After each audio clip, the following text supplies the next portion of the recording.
Haunted Hearts by Susanna Thompson. Episode 2. More than a month passed before Devin spoke to me again. During that time, I often noticed him watching me at school. Maybe he was worried that I'd tell someone my suspicions about his psychic ability, but I hadn't even told Abby. If only he understood that he could trust me. When Abby asked me about him giving me a ride home again, I said that he just felt sorry for me. However, she had been convinced that it meant he liked me. Other people thought that too, and rumors about us had circulated until they died down after he didn't interact with me again. In the meantime, I had begun researching psychic phenomena. The possibility was fascinating, and there were even examples from history. I learned that Abraham Lincoln had a dream 10 days before he was assassinated in which someone told him that the president was dead. That was creepy.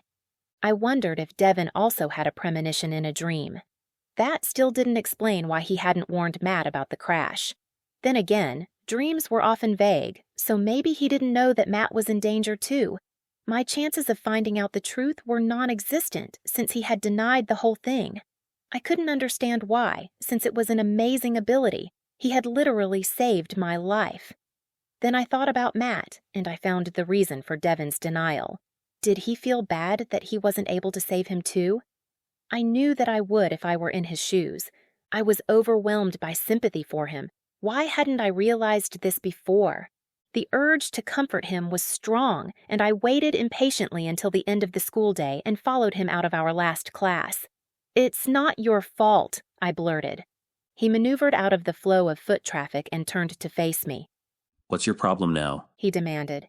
"There's no problem," I assured him. "I just wanted you to know that it's not your fault that Matt died."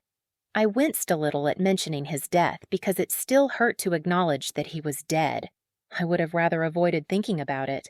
"Of course it's not my fault," Devin said like I was stupid. "He was killed by a drunk driver." I gritted my teeth because I hated any mention of that guy. It was so unfair that he survived, while Matt, who was blameless in the accident, died. Struggling to get past my bitterness, I said, "I meant for not warning him." "It's not your fault you didn't know he was in danger too." There was a charged pause, and then he said, "Your friend is planning a surprise birthday party for you this evening."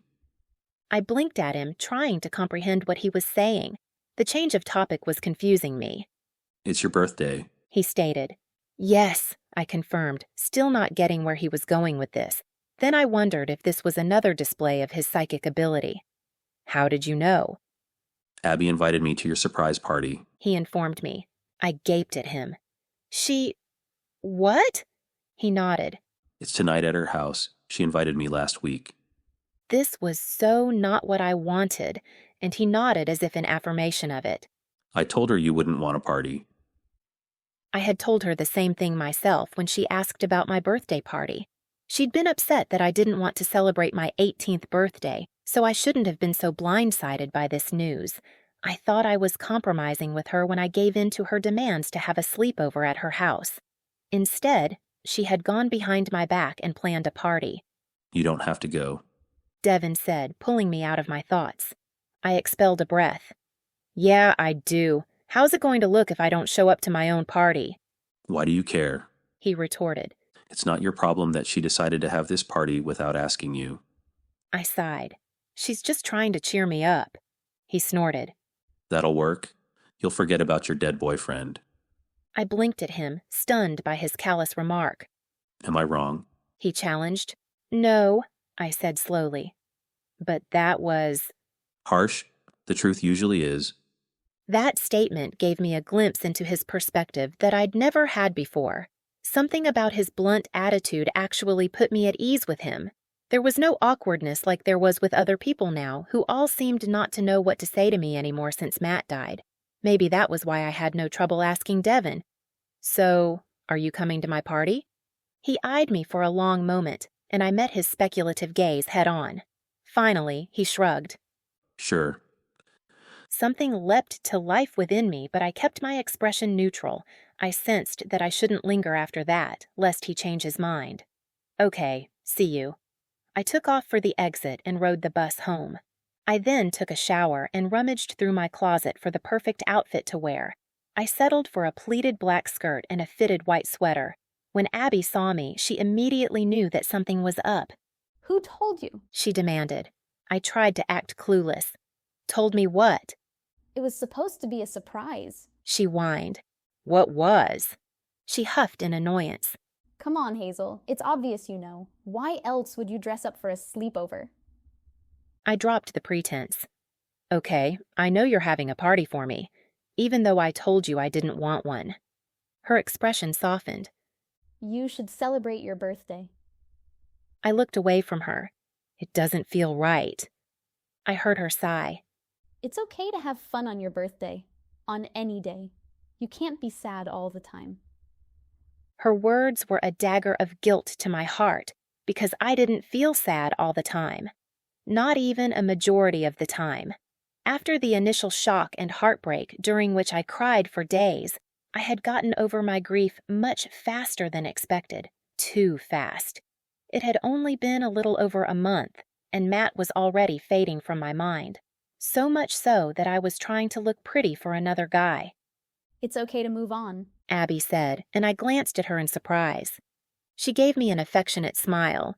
You never dress up unless it's to impress a guy, or if your mom forces you. I'm guessing she didn't force you to look nice for a sleepover at my house. Guilt sliced through me again. It's Devin, I admitted. Her mouth dropped open in surprise. He told you about the party? Yeah, he said you invited him. I gave her a reproachful look. I can't believe you did that behind my back. I wanted to cheer you up, She said defensively. but, She trailed off and glanced warily at my outfit. he said he can't come to the party. She said with a wince. I snorted. There's no way he was that polite about it. He probably just flat out told you no. I mean literally just the one word. Am I right? She gaped at me, and I knew that I had guessed correctly. Abby's expression morphed into outrage. So, he told you about the party, just to ruin the surprise. What a... She huffed and then said haughtily. Well, being a Christian woman, I can't say it. This elicited a genuine laugh out of me. We both started quoting this line from The Wizard of Oz after we watched it for the first time since we were kids about a year ago.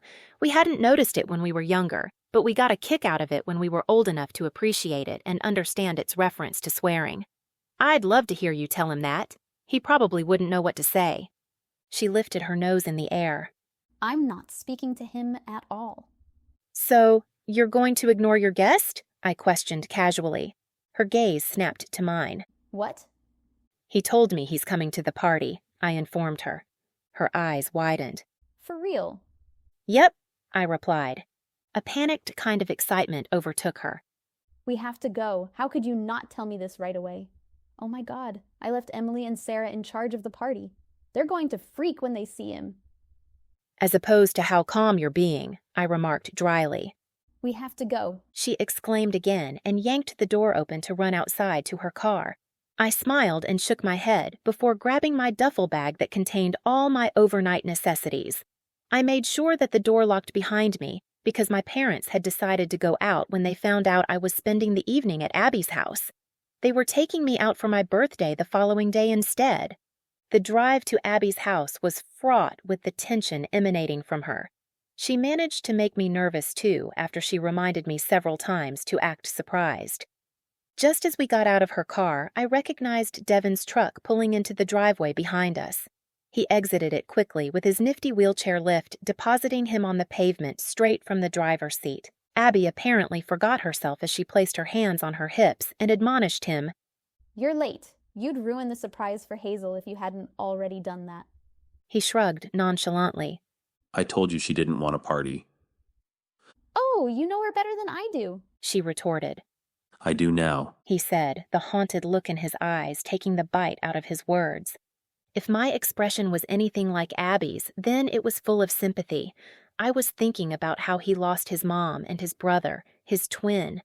Since I didn't have a sibling, I could only imagine the depth of his grief. He responded to our compassion with a sneer. How lame is this party going to be? Let me guess. You invited all your loser friends, and you don't even have any alcohol to make them tolerable. You don't need any alcohol. Abby snapped at him. You're mean enough without it. She averted her gaze from him, and I knew she was thinking about her biological dad.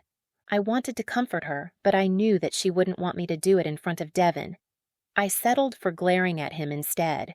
He was too perceptive, though, because he glanced from her to me and back again before tilting his head as he regarded her. You've been hurt by a mean drunk. Not me, she said. He hurt my mom. Her mouth dropped open in disbelief that she had told him that. I was just as shocked as she was because she never talked about that with anyone. He nodded like he expected that. Dads can be assholes. He's not my dad, she insisted, automatically rejecting him like she had since he broke her mom's rib when she was 7. He's just a sperm donor. My real dad is great. He nodded again. Wish I could trade mine in too. She looked at him with so much understanding and acceptance that I choked up with emotion for both of them. It made Devin uncomfortable, and he fell back into what I now knew was his signature defense mechanism. Are we doing this or what? He snapped. Abby had apparently figured him out too. Sorry we kept you waiting, Your Highness. She shot back. He smirked at her. As long as you know your place, peon. She smirked back before turning to me. Remember to act surprised, she reminded me. I will, I assured her. She strode down the driveway toward her house, and we followed her. Unlocking her front door, she ushered me inside. I had only taken a couple of steps in when someone yelled, Surprise! That was followed by a chorus of voices yelling, Surprise! I saw people springing up from behind the couch and the recliners. Oh my gosh! I exclaimed. I can't believe you guys did this! They all stared at me. After a beat, Sarah demanded, Who told you? She slid an accusing look toward Abby, who had walked up to stand beside me. I did, Devin declared as he glided to a stop beside me on my other side. There was total silence as everyone gaped at him with their mouths open. To say that his presence here was unexpected was an understatement. He had spent the last year and a half being completely antisocial. Even when he did attend parties during those few months sophomore year, they were thrown by the most popular people from our school. We were far from that crowd. Although we weren't exactly outcasts, we were way under the radar of anyone he had ever associated with before. And if those people were the elite, he surpassed them. His family was wealthier and more distinguished than anyone else's in our town. It was the equivalent of having a celebrity in our midst. Nobody knew how to act around him, so I took the lead. Hey guys, this is Devin. Devin, these are my friends. Hi. He said. Hi. They all replied in unison. It was still extremely awkward after that, so Abby announced, We have cake. I gave her a look, but she was too busy being the bright, happy hostess to notice it. In the dining room, guys. Cake for everyone. She led the way, and everyone followed her while I slid a glance toward Devin. He was trying to suppress a smirk, but he lost the battle when his gaze met mine. I heard a rumor that there's cake. He deadpanned. I rolled my eyes at him. This way, smartass. It was only when I turned my back to him and began leading him to the dining room that I was struck by the surreal realization that we had just bantered like we were friends. For a moment there, I actually forgot who he was, and it had felt natural and easy. The traitorous thought crept into my mind, like it never felt with Matt. I tried to banish it, but it lingered. Despite his easygoing manner, I didn't feel completely at ease with him. There was a barrier between us that I couldn't breach. Maybe it was my insecurity about fitting in with him and his friends. Devin had no friends. He was a total loner. It was by choice, but it still made me relate to him, because I felt disconnected from my friends. A pang of guilt over that thought sliced through me, but it was the truth. Although they sympathized, they didn't know how I felt. While I couldn't pretend to know exactly how Devin felt after losing people he was so close to, I related more to him than I did to anyone else, even my best friend since kindergarten. In an effort to dispel those unbidden thoughts, I focused my attention on her with renewed appreciation. Abby had planned this surprise party for me in an effort to cheer me up.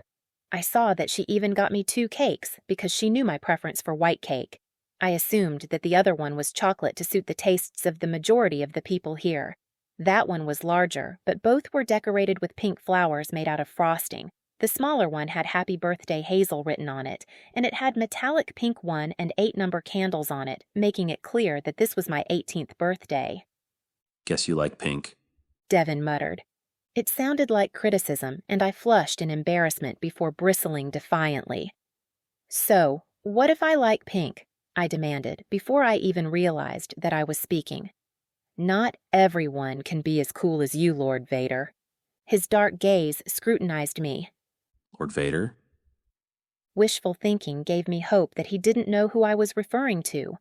I was aware that it was a futile hope, but Abby dashed it completely when she explained. It's from Star Wars. You know, Darth Vader. She tilted her head at him. I can kind of see it with you wearing black all the time and having that deep voice. Not as deep as James Earl Jones, but still. And you always seemed kind of intimidating, but I guess you really aren't. She smirked at him. Plus, you're as hot as Anakin. At least some people think so.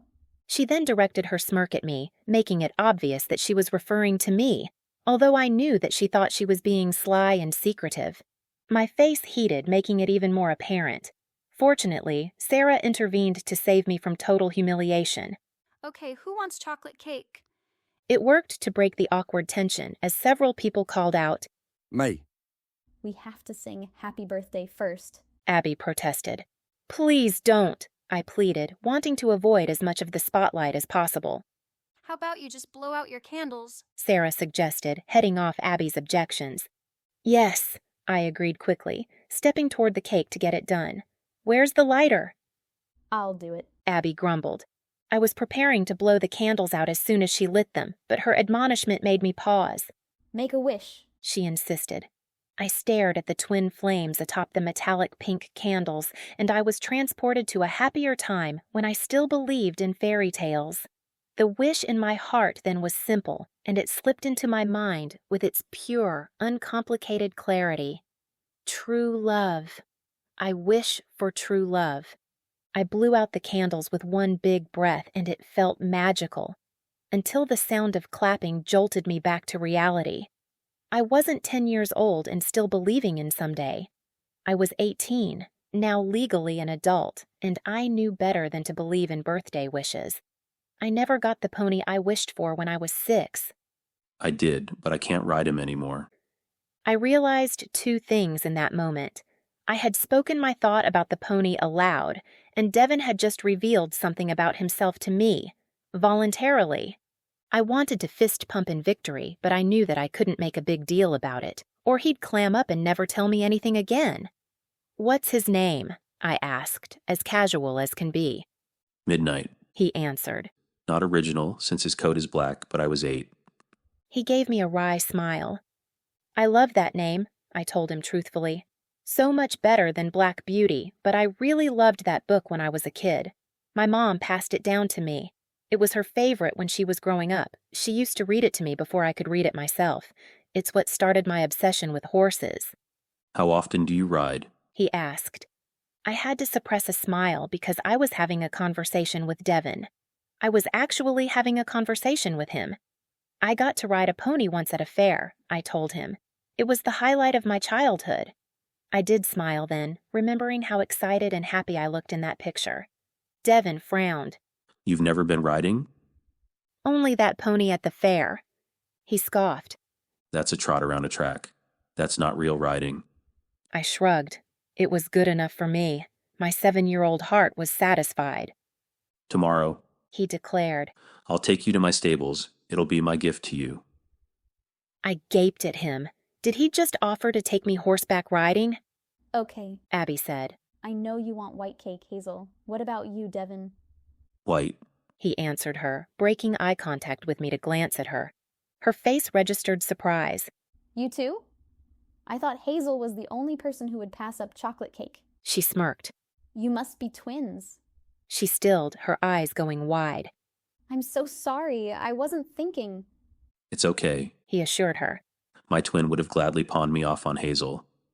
She smiled weakly, but I could tell that she was still upset with herself. Her movements were stiff as she removed the candles and began to cut the cake. I would have given you right back to him, I teased, trying to alleviate the awkwardness. Here's your inferior cake. Abby said brightly as she handed me a piece on a paper plate. It was obvious her forced cheerfulness was a tactic to move past the reminder of Devon's deceased twin. Sorry, Devon, the birthday girl gets the first piece. That's when I remembered that Devon and I were born on the same day, which meant it was his birthday too. I was still processing that as my gaze traveled toward him. Abby carried on, oblivious. I had never told her that tidbit that I discovered while I was obsessively gleaning any information I could about him back in freshman year, at the height of my crush on him. Here you go, she said as she handed him the plate with his piece of cake and patted his other arm.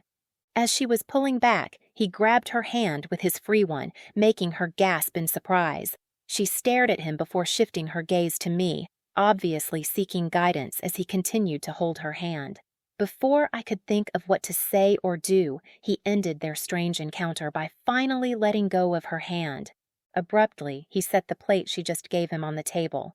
I have to make a phone call, he said and maneuvered his way out of the room. What was that? Abby asked me. I was just as mystified as she was. I have no idea. Sarah joined us and lowered her voice so the rest of our friends wouldn't hear. Why was Devon holding your hand? She questioned Abby. Did he ask you out? No, Abby replied. I don't know what that was about. He didn't say anything, except that he has to go make a phone call. Sarah looked just as confused as the two of us, but then she shrugged. Whatever. It's just cool that you got him to come to Hazel's party. Remember when she used to have a crush on him? Shh. I instantly shushed her as I darted a panicked glance at our friends, who were gathered at the other end of the table where the chocolate cake was. They were eating and talking, and I was relieved that they were currently not paying attention to us. Wait, Sarah said slowly, her eyes widening as she stared at me. do you still have a crush on him? Shut up, I hissed at her. Oh my God, you do? He's coming back, Abby said urgently. Sarah went silent, and the three of us stood there like statues as Devon came up to us. He scrutinized us. What's wrong? Nothing, we all denied in unison. Yeah, that wasn't suspicious. Trying to deflect, I turned it around on him. Is everything okay with you? Your phone call, nothing's wrong, I hope. He looked at Abby before replying to me. I'm fine. A beat passed, during which his gaze drifted to Abby again. Aren't you going to eat your cake? She asked him. He glanced at it, and then at the uneaten piece I was still holding. Aren't you going to eat yours? He asked me. Yeah, I said, picking up the plastic fork to lift a bite to my mouth. Somebody has to eat this delicious cake, right? I put the forkful in my mouth and savored the combination of moist cake and the rich sweetness of the frosting. It's good, I told him, but his eyes were on Abby. Truth or dare? Someone yelled, drawing our attention to him. Kyle bounded over to us as I rolled my eyes. We're not playing truth or dare, I insisted. He grinned at me. Afraid you'll lose control if you kiss me again? I glared at him, still feeling cheated that he stole my first kiss. She had a crush on this loser in middle school. He told Devon. Shut up, I exclaimed. She wanted him to be her first kiss. He continued. But I ruined that for him. I dared her to kiss me, and she couldn't chicken out in front of him, so she did it. Oh my God, shut up, I yelled. That was forever ago. She's been in love with me ever since, he said and smirked. You are the worst, I retorted and turned on Abby. Why did you invite him? You know I can't stand him. You love me, Kyle insisted. Abby was laughing at our bickering, like she always did. In the next instant, she collapsed.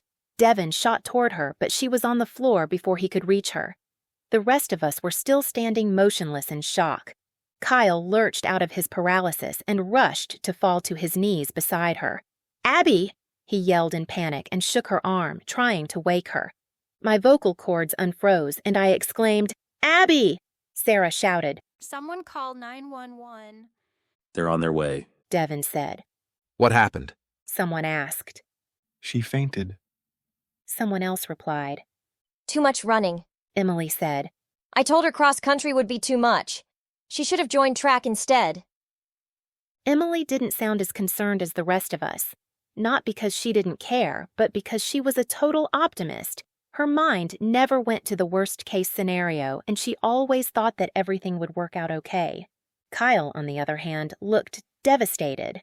Abby! He cried out in anguish as he cradled her head on his lap. Please wake up! I don't think he was supposed to move her, a girl said anxiously.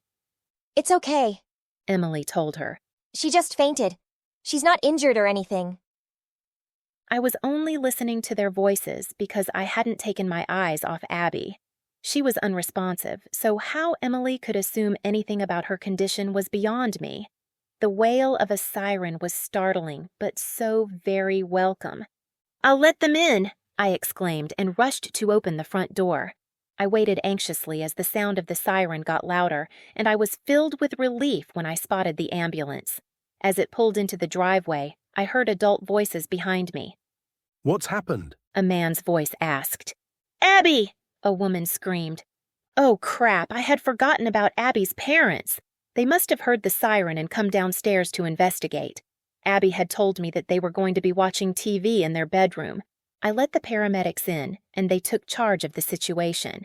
The rest of us stood back and watched anxiously. When they rushed her out on a stretcher, her parents left with them, unaware of anything else.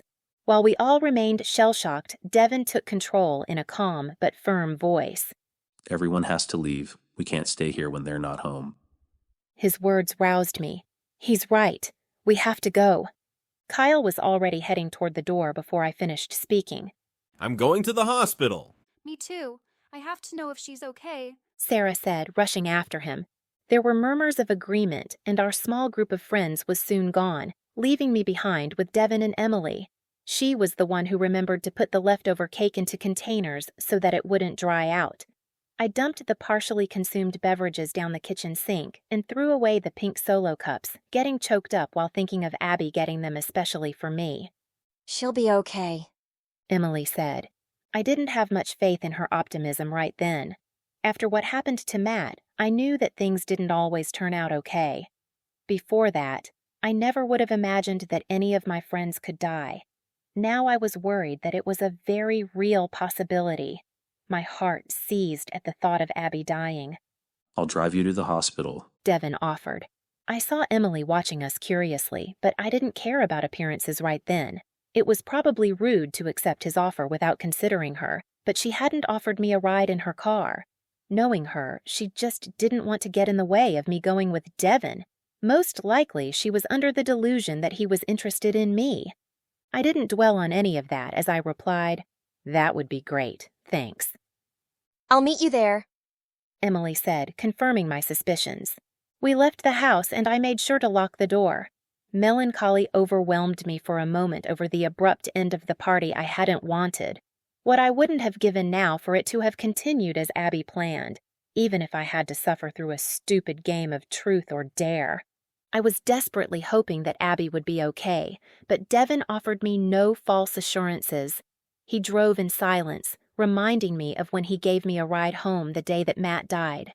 This time, however, he was the one who had called 911 for Abby before she collapsed. The realization was swift and shocking. I recalled him leaving the room to make a phone call.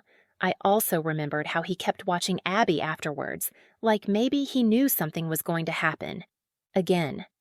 "How did you know?" I asked in amazement.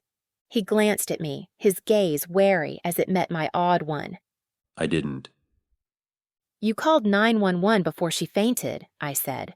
"That's why the ambulance got there so fast." That realization made me grateful to him because he got her help as soon as possible. His eyes were back on the road and he said nothing. I had so many questions, but his denial made it obvious that he wouldn't answer them. I didn't understand why he was hiding his ability, but I decided to respect his decision. Still, questions persisted in my mind. How did it work? Why did he know about me and Abby, but not about Matt? I replayed everything that had just happened, looking for clues. Abby gave him the piece of cake, and then he set it down without eating it and excused himself to go make a phone call. No, there was something else that happened before that. It was easy to remember since it was so unexpected and surprising. He grabbed her hand. That memory was suddenly interposed with the one of him grabbing my arms to steady me after I almost fell on him. He touched both me and Abby, but he didn't touch Matt. "It works through touch?" I blurted. My gaze shot toward him for confirmation, but he continued to stare silently out the windshield. I did notice that his jaw was clenched and his posture was rigid. He obviously didn't like that I had figured it out. "I won't tell anyone," I assured him. "I swear." He gave no indication of whether he believed me or not, and he dropped me off at the hospital without another word. He just stopped the truck in front of the entrance and gave me a flat look. I could read it clearly. It said, "Get out." "Thank you for driving me," I told him politely anyway. When he didn't respond, I opened the door and lowered myself out of his truck. As soon as I shut the door, he pulled away. Not fast like he was mad, but easily and without a parting glance at me, like he didn't care. It was his usual demeanor, but I had seen past it now. This cool, aloof guy did care. He wouldn't have saved my life if he didn't. And Abby's. At least I hoped she was alive. My concern for my best friend propelled me into the hospital, and thoughts of Devin faded into the background. I was stunned to discover that my 17-year-old best friend had gone into sudden cardiac arrest. Her parents were so grateful to me once I finally found them. With tears in their eyes, they told me that Abby might have died if the ambulance hadn't arrived when it did.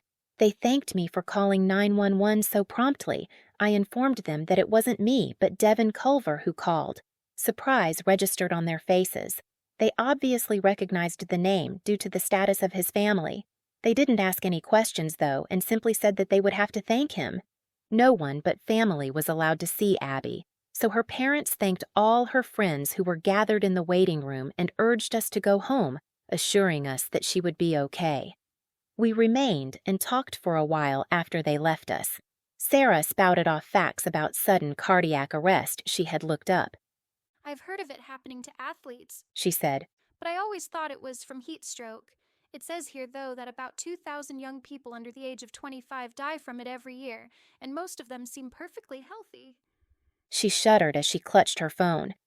"Abby was so lucky to survive." Emily looked shell-shocked by how close Abby came to dying. I had never seen her like that, and I felt bad that this had blindsided her so badly.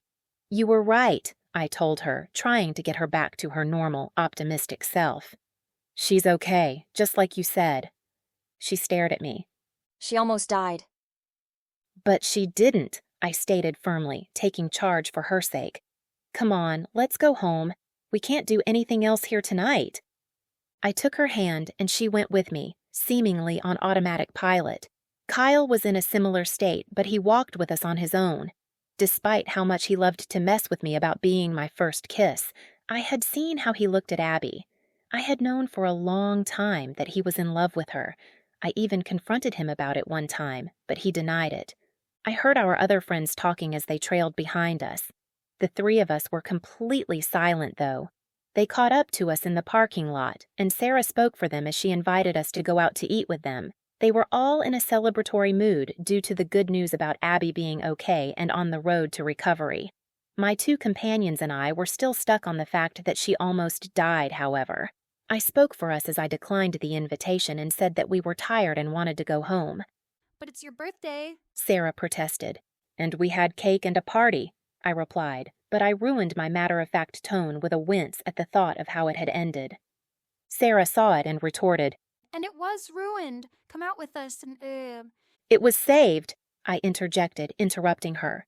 My mind flashed to who saved it, to the person who saved Abby. "It's Devin's birthday, too," I blurted without meaning to. Sarah's mouth dropped open in surprise. "It is?" "Yeah, but don't make a big deal about it," I pleaded, knowing that it was a mistake to tell anyone. With how private he was, it was a given that he wouldn't appreciate it. The sympathy in her eyes didn't bode well. "I mean it," I told her sternly. "He doesn't want to celebrate his birthday."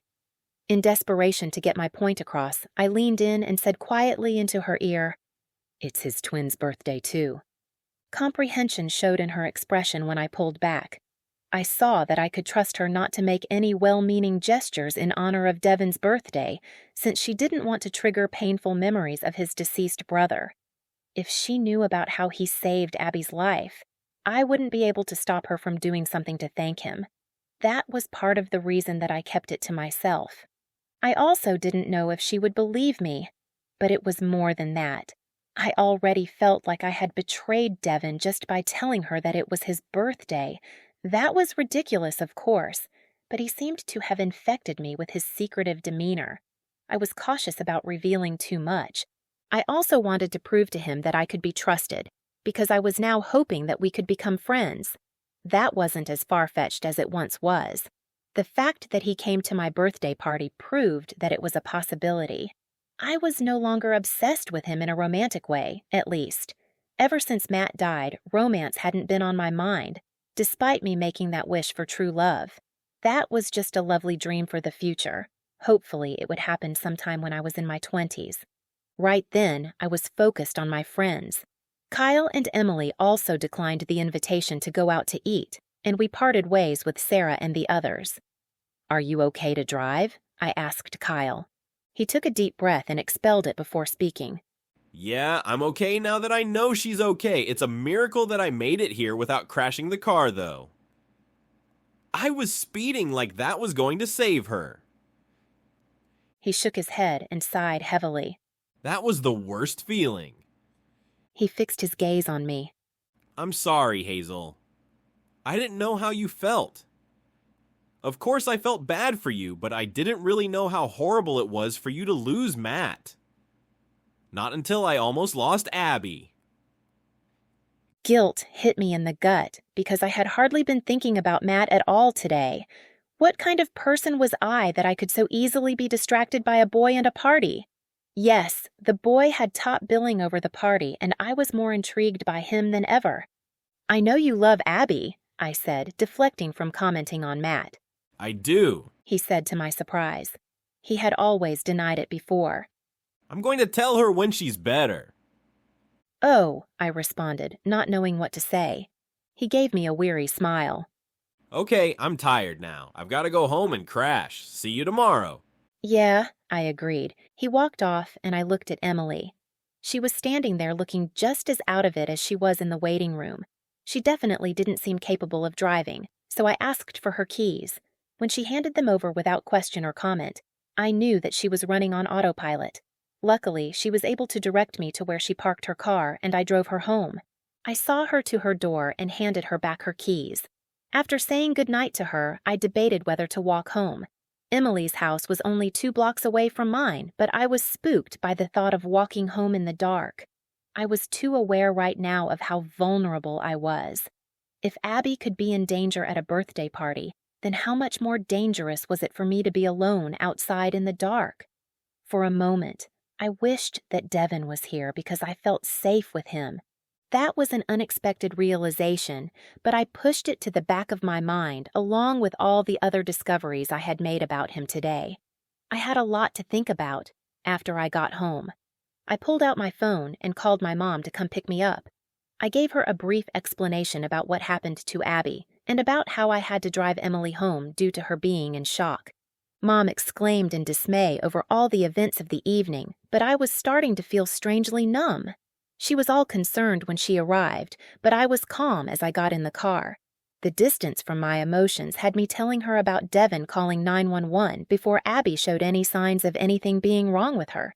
Mom was quiet for a moment, and I thought she didn't believe me. Then she stunned me when she said, "My grandmother knew things before they happened." This cut through my numbness.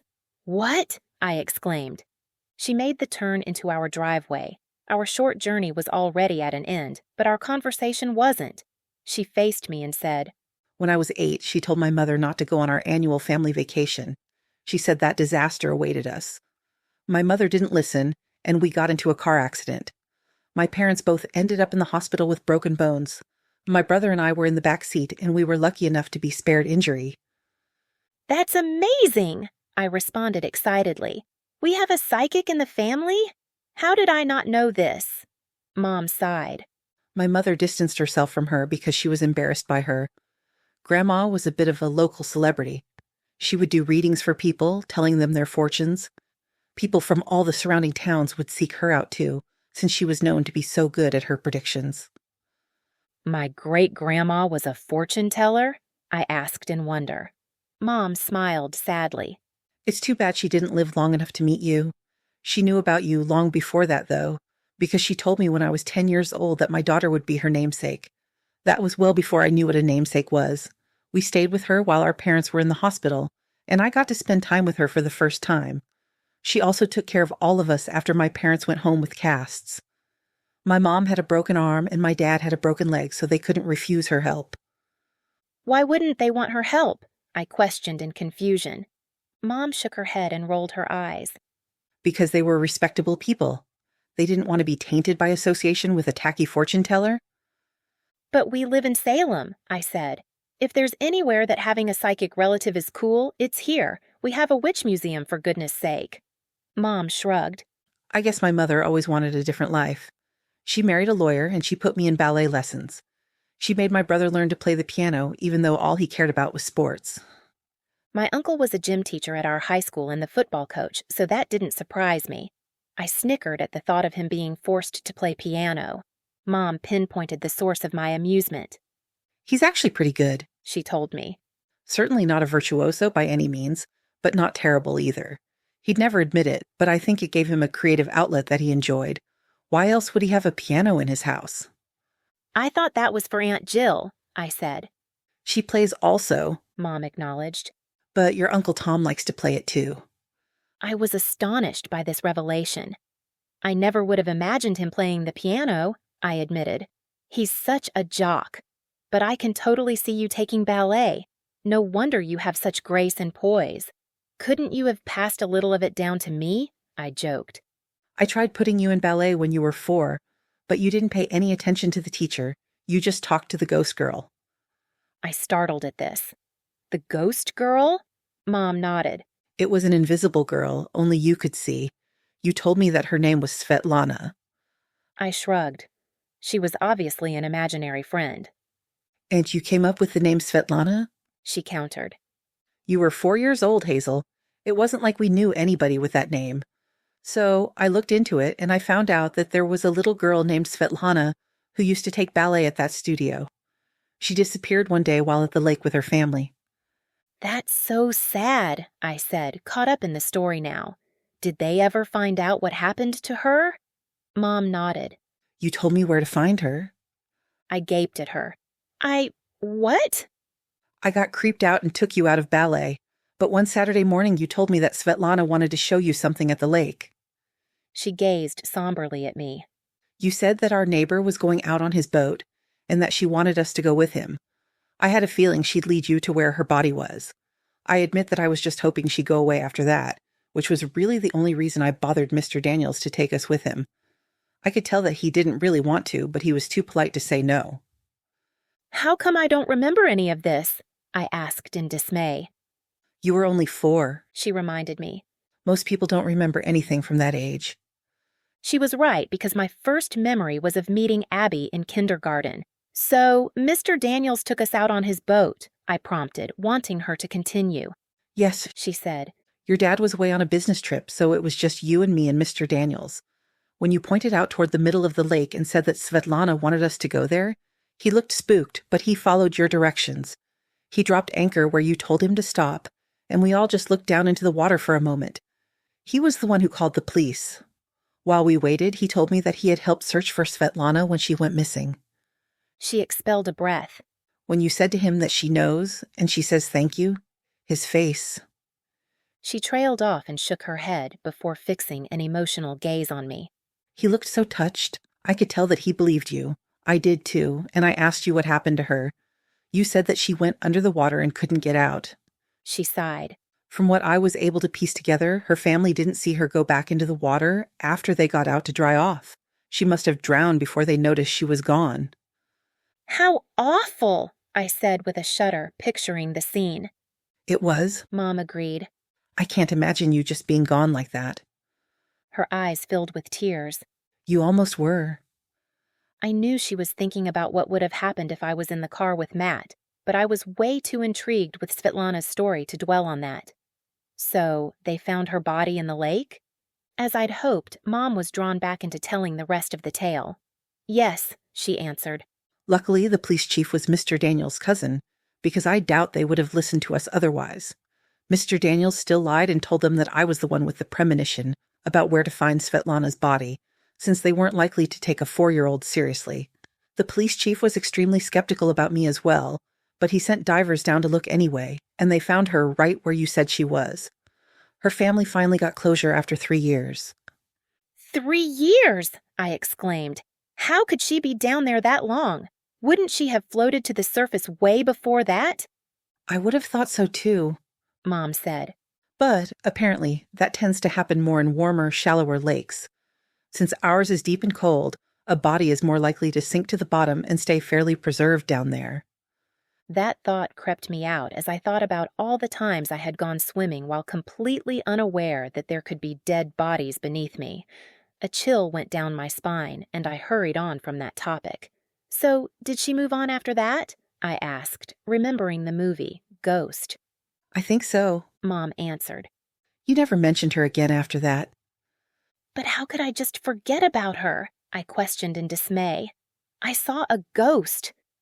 You didn't think of her that way? Mom said. To you, she was like anyone else you talked to. Small children are much more accepting of the impossible. You believed in Santa Claus and fairies and unicorns after all. Also, your attention span was short, so when you didn't see her anymore, she must have faded from your mind. Do you remember her last name? I queried. I want to see if I can find a picture of her. Mom pulled out her phone and tapped on it for a while before handing it to me. I saw an adorable little blonde girl with blue eyes, and my heart filled with sadness for the loss of a life so young. Yet nothing about her was familiar to me. I was hoping that her picture would trigger a memory, but I didn't remember her at all. It was disconcerting not to have any recollection of this. Of course, I didn't remember preschool either, regardless of the pictures of me with my class. That didn't trouble me, though, maybe because it was so ordinary. Seeing a ghost, however, that seemed like something that should be unforgettable. Why didn't you ever tell me any of this before? I complained. Mom sighed. Because you never mentioned it, and I thought it was best to just let it go. At first, I kept expecting you to see more ghosts or predict the future like my Grandma Hazel. I thought maybe you'd inherited her abilities, but it was apparently a one-time thing for you. How could it only happen one time? I demanded. Either I'm psychic or I'm not. I was wondering that myself, she said. I looked into psychic abilities, and I discovered that some people think we all have them. It's just that most people can't tap into them. So, what I think is that you were able to tap into them that one time. Probably because you were so little and your mind was so open. You didn't have doubt and skepticism blocking you. Or, she added with a wry smile, maybe Svetlana was the only ghost around here. Fortunately, we don't have a lot of tragedy happening in this town. That statement triggered us both to think about Matt's tragic accident. I could see it in her pained expression. I'm sorry, she said. I wasn't thinking. It's okay, I told her. I wasn't thinking about him either. That sounded really bad, and I cringed and admitted, I hardly thought about him at all today. She donned that I'm imparting words of wisdom mom expression. It was serious, but sympathetic. You don't have to grieve every day. In fact, you don't have to grieve at all anymore if you've been able to move on. There is no set grieving time that everyone has to follow. For some people it's short, and for other people it lasts for years. Neither one is wrong. It's a very personal thing. But I'm glad you were able to forget about it today and enjoy your birthday, at least until... She expelled a breath. I'm so glad that Abby is okay. Me too, I agreed. Thanks to Devin. I sighed and said, today is his birthday too. Mom startled at this. It is? Yeah, but he never said anything. I didn't remember until we were having cake. But then I realized that it's his twin's birthday too, so maybe that's why he didn't want to talk about it. Maybe, she agreed, looking troubled. I wondered if she was having the same thoughts I was. Mom, do you think that... I took a breath and expelled my question. Do you think his family celebrates his birthday? Well, of course, she responded, but her expression became unsure after she said it. I mean, I know it would be difficult with what happened to their other child, but surely... She trailed off, wavering from reassuring me. Suddenly, there was a determined look on her face. Invite him over for cake on Saturday. Mom, I protested, you can't have a birthday party for him. That will just be weird. Besides, his family might have had one for him. Or maybe they're having one this weekend. It won't be a birthday party, she said. It will be a party in honor of him saving Abby's life. I shook my head. He did that in secret. He doesn't want anyone knowing about his premonitions. He definitely wouldn't be happy about me telling you. Well then, we can just say it's in honor of his quick thinking and calling 911. I won't let on that I know anything beyond that. I considered this, feeling torn about it. I would have loved to have him over and spend more time with him, but I was afraid that he'd reject my invitation. I had been cut by his rejection before, and it wasn't something that I ever wanted to experience again. Yet, the fact that he came to my party on his birthday made me suspect that there was no celebration for him. That thought hurt my heart. So, I swallowed my pride the next day at school as I approached him at his locker and blurted, "My mom wants you to come over tomorrow." His dark eyes widened in surprise. What? I had managed to catch him off guard, and I went with it. "Yeah, she says that you have to ask her for my hand in marriage before we can wed." I rolled my eyes. It's so 1800s. My heart started pounding 1,000,000 miles a minute. Why had I said that? I was trying to be sarcastic and funny, but that was just weird. To my utter astonishment, he played along. He smirked and then said, "If those are the rules, then I guess I have to follow them." I knew that my eyes must be as big as saucers. "You do?" His smirk softened into warm amusement. "Yeah." Okay, I responded, abandoning the banter in my nervousness. "Is 2 o'clock tomorrow okay?" His gaze traveled down the length of me before returning to my face. He looked directly into my eyes as he said, "Yes." It was one word, but it seemed to convey so many things. I sensed an underlying meaning to his response, but I couldn't unravel it. All I knew was that it had unnerved me completely. "See you then," was all I managed before fleeing. I was walking as quickly as I could without running, but it wasn't just from the adrenaline rush of having done this incredibly nerve-wracking thing. Giddiness was also propelling my feet. He said yes! He wants to come over and spend time with me. Within a short time, my burst of excitement made me feel guilty, because my best friend was in the hospital and I was here all giddy over a guy, and my boyfriend was dead. That guilt hit me harder, because Matt was not going to recover and come home. That made it even more unfair that I was experiencing any sort of happiness at all. It was unfair that I was alive and he was dead. Why wasn't he saved too? The answer crept into my mind. Because Devin didn't touch him. It was such a bizarre thing to make the difference between life and death. If I hadn't bumped into Devin in the hallway at school, he wouldn't have known I was in danger, and I would have ridden home in Matt's car and died in the crash with him. And if Devin hadn't come to my birthday party, Abby wouldn't have made physical contact with him, and she would have died before help could arrive. Because nobody would have known that anything was wrong until she collapsed. Devin was the only one who knew. He was the only one who knew when something bad was going to happen, which made me wonder why he couldn't foresee his own accident and his mom and brother's death. Once that thought got into my head, it wouldn't let go. Had he just not touched his mom or his brother that day? I imagined if I had that power that I'd want to touch my family every day to make sure they weren't in danger. I could easily picture myself getting paranoid about it and going overboard. Maybe he wanted to avoid becoming obsessive about it and restrained himself from touching them more than normal. Still, it seemed weird to me that he wouldn't have some kind of premonition about himself. Would touching his own arm work? I had so many crazy questions that I knew I wouldn't ever dare to ask him. The fact that he was talking to me at all was enough of a miracle. Having him come over to my house was beyond my wildest dreams. I wasn't going to risk driving him away with questions he didn't want to answer. So, I focused on Abby's situation and went to the hospital after school. To my happy surprise, I was allowed to see her. She was conscious and alert, and that brought tears of relief to my eyes. Stress I didn't know I was carrying drained out of me. "Hazel, She said, greeting me with a smile. some party, huh?" I choked out a laugh. Yeah, it was killer. I winced right after I said it, but Abby grinned. That's the perfect way to describe it. It was a term my mom occasionally used when she seemed to fall back into excited teenage girl mode, and it was the only slang word from her time I thought sounded cool, even though I would never tell her that. In this instance, though, it was a little too close to what almost happened. I mentally shook it off and asked, "What happened? Do the doctors know?" Yeah, it turns out that my septum is too thick. That's the wall between heart chambers. They're going to try medication first. If that doesn't work, they'll have to do surgery. She saw my distress over this news and said, Hey, I'm lucky. They got me to the hospital in time to save me. Despite having just been amused over my slang use of the word killer, she couldn't say died. She almost died. And she would have if Devin hadn't sensed it and called 911 before she even showed any symptoms of anything being wrong.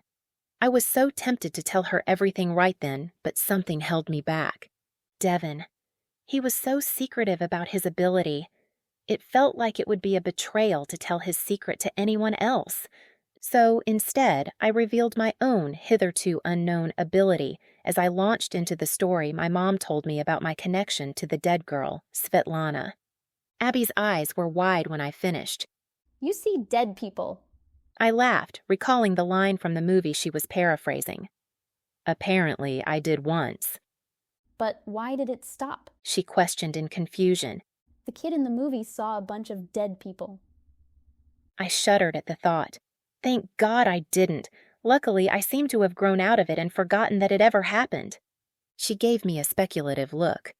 But it's still in you. It might be buried deep inside, but if you could do it once, you probably could again, if you tried hard enough. The thought of seeing another dead person made me uneasy. But why would I want to? She fixed a look on me. Because you helped that girl find peace. Why wouldn't you want to help more people? Because it's creepy, I replied, even as her question was making me feel guilty. Of course, I wanted to help people if I could. You weren't creeped out when you were a kid, she pointed out. That's because I didn't know I was talking to a dead person, I retorted. Exactly, she said with satisfaction. Which means that she didn't look or act creepy. It's not like the ghosts in that movie at all. She was like a regular girl, like I would have been if I had died. I recoiled at the mere thought, but she pressed on. You would have helped me if I came to you, right? Yeah, I said, but I don't even want to think about that happening to you. Me either, she admitted. But what if I'm doomed now, like in those Final Destination movies? You're not, I assured her. Devin saved me and I'm still here. Her eyes widened. That's right. He kept you from going home with Matt. I took a breath and blurted, and he called 911 before you fainted. Her eyes were as big as saucers now. He's psychic. I was instantly regretting revealing his secret. It felt like I had betrayed his trust. Already, when he was only just beginning to share any part of himself with me. Don't tell anyone, I pleaded. I won't, she promised. But tell me everything. I hesitated. Come on, Hazel, she coaxed. I swear I won't tell anyone. You know you can trust me. I did trust her. She was my best friend, and the urge to confide in her overrode my hesitation.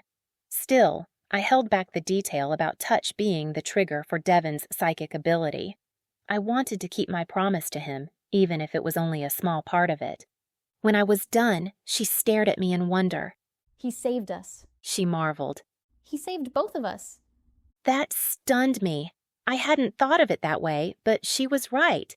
Devin had saved both me and my best friend. Something about that seemed significant. What were the chances that this aloof boy, who had previously had no contact with us at all, would suddenly save both of our lives on two separate occasions?